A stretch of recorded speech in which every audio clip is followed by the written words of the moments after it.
Hey everyone, so today we're going to be talking about Alexis Sharkey, who she is, what happened to her, and what we know so far. First of all, let's talk about the title that the media keeps giving her, and that is Instagram influencer. Now, her sister was speaking on her achievements and her sister in general, and she said, you know what, she would not like being called the word influencer. She did not like that word. She didn't really agree with what went behind it. It sounded like what her sister was saying about Alexis is that, you know what, Alexis didn't think she was influencing anybody. She didn't want to influence anybody. She wanted everyone to be the best versions of themselves that they could be. Now, her sister says that she wants Alexis to be remembered as a savvy businesswoman because that's what she was, an intelligent, successful, savvy businesswoman. So let's talk about the discovery of Alexis's body. This all began with a phone call that John Richardson received. Now, he works for the city of Houston as a solid waste supervisor. The phone call he received was from one of his employees. Now, the employee was a little bit shaken up, a little bit concerned about something that they saw on the side of the road. And the employee told him, you know what, I think I saw like a mannequin or a body, something, or whatever it is, you need to get down here. So now they would say, as they were driving, sure enough, you could see the feet.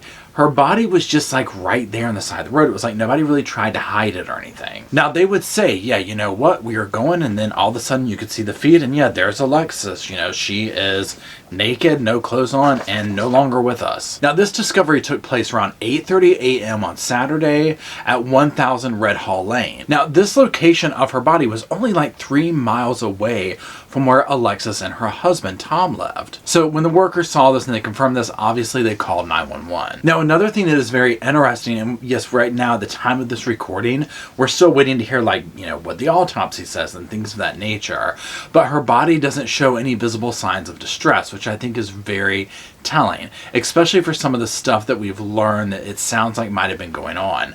So, but we'll get to that in just a little bit. So before we talk about anything else, let's go over like what we know so far about the timeline. So the last time that she was heard from was the Friday after Thanksgiving. So one of Alexis's best friends, Tanya, she said that Alexis just spent the day with her at Thanksgiving, and they had made these plans to hang out on Saturday. They were basically going to like get together with friends, watch movies, and it sounded like just have a really fun, kind of chill day.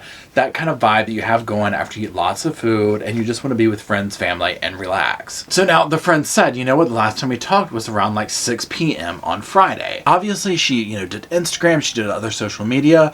A lot of her friends describe her as being someone that was like on the phone or not ever far away from her phone or contact with people. So when she went up and missing and wasn't like responding to people, this was a major red flag, it sounds like. Now the mother of Alexis would say that she heard from her son-in-law, Tom, on Saturday saying, you know what, Alexis is gone, and the mother put out a plea on Facebook. You know, this is when all these alarm bells start going off. Now remember, at the same time, over here in left field, her body is being discovered by these workers at 8:30 a.m. And so essentially it takes a little bit. All of this would collide, unfortunately, and by Sunday, they knew that their loved one, Alexis Sharkey, was found on the side of the road, not very far from her home. So she sounded like a really interesting, very driven, very unique, outgoing, cool girl. So let's talk about some of the stuff that her friends and family had to say about her. Alexis's mother, Stacy, is clearly heartbroken, as any of us would be.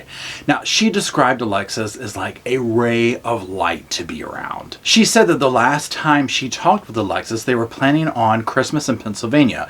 She said that she hadn't seen her in like a year, and literally she was desperate to see her. Now, her mother, like other people close to her, says, you know what, I don't think this was something that Alexis did to herself. And she even said the way her body was found, I mean, it's just horrible, obviously.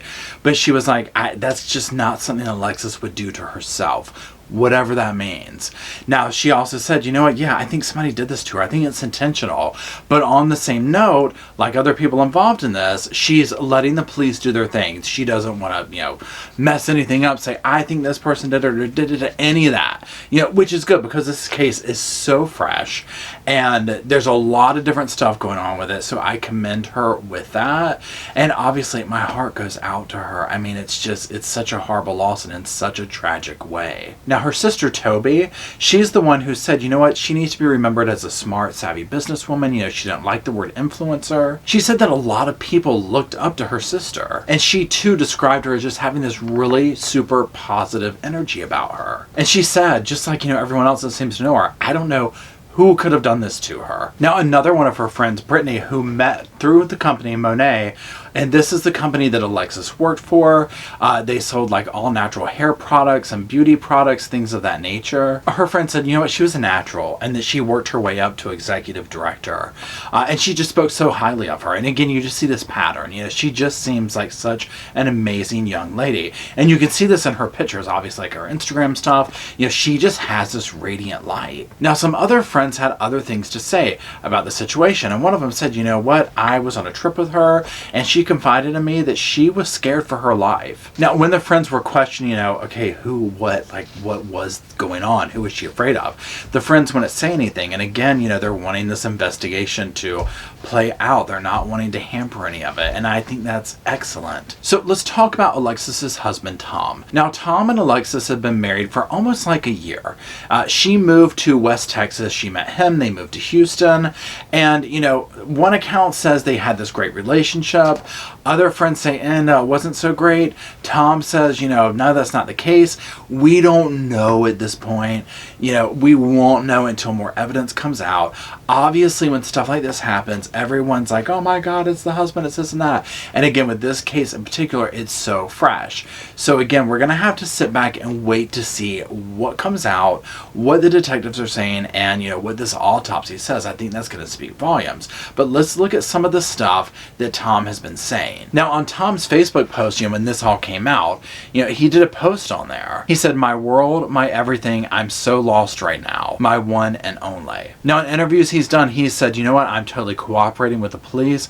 I am letting them do their work. I have full faith and confidence that they are going to get to the bottom of the situation. And he also said that he believes they're going to find everyone who is involved with this. And I thought it was interesting that he used the word everyone. Now, in regards to these claims, you know, that their marriage was on the rocks and this, that, and the other, you know, he denies this. And again, we see this in so many different cases where one party says this, one party says that. You know, I don't know what the truth is. You know, and we probably won't know for quite some time. But in this interview, this is what Tom had to say. And I'm going to read this verbatim here. She wasn't happy. She was stressed. I would cuddle her to try and make her strong. She was an amazing woman. Sir, my wife was an amazing woman. She really was. There's always other sides to everything. I was the one holding her, cuddling her, and building her back up. I don't need to set the record straight. I'll let it play out the way it is. I know what my life was with my wife. So during this interview, he also divulged what the final conversation was between him and Alexis. I'm going to read it verbatim, and this is what he told Champion, the interviewer. She understood me. I understood her. We didn't fight when she left. I just told her she couldn't drive under the influence. She left anyhow. And this is where we're at. Now, again, if that is exactly how it went, what an interesting twist into things that he's saying she left under the influence, you know, and then she shows up, you know, allegedly, we don't know what happened, and she's on the side of the road, naked, you know, not really even off in a ditch somewhere deep. I mean, just on the side of the road to the point that, you know, a worker sees her laying there and thinks she's a mannequin the next day. So again, I just am very curious to see what comes out. I feel like if they don't have any kind of a, you know, oh my God, we solved it, we have who, what happened or whatever, I think the autopsy report will probably tell us a lot. Now again, some of her friends were saying, you know what, she was telling us that she was filing for divorce recently. So, you know, you have these conflicting stories. I mean, again, you know, us that don't know her, we just don't know at this point. We can only kind of, you know, tear the conversations apart and really just wait by for the justice system to do its job. Now, I've put a bunch of links down in the description below if you want to check out like more articles on this, further reading. The family's done a GoFundMe for travel expenses, funeral expenses, things of that nature. And there's also a tip line in there that you can call if you know anything, if you see anything, even if you don't think you did, but you might call. Now, if you want to watch more of my commentary and thoughts and opinions on cases like this and other things, just click the videos that are popping up. And I appreciate you watching. Thanks to all the Patreons, supports the channel members, the mods, everybody that makes this channel possible, and the Sofa Squad. It would not be here without you. Thank you so much. I'll talk to you later.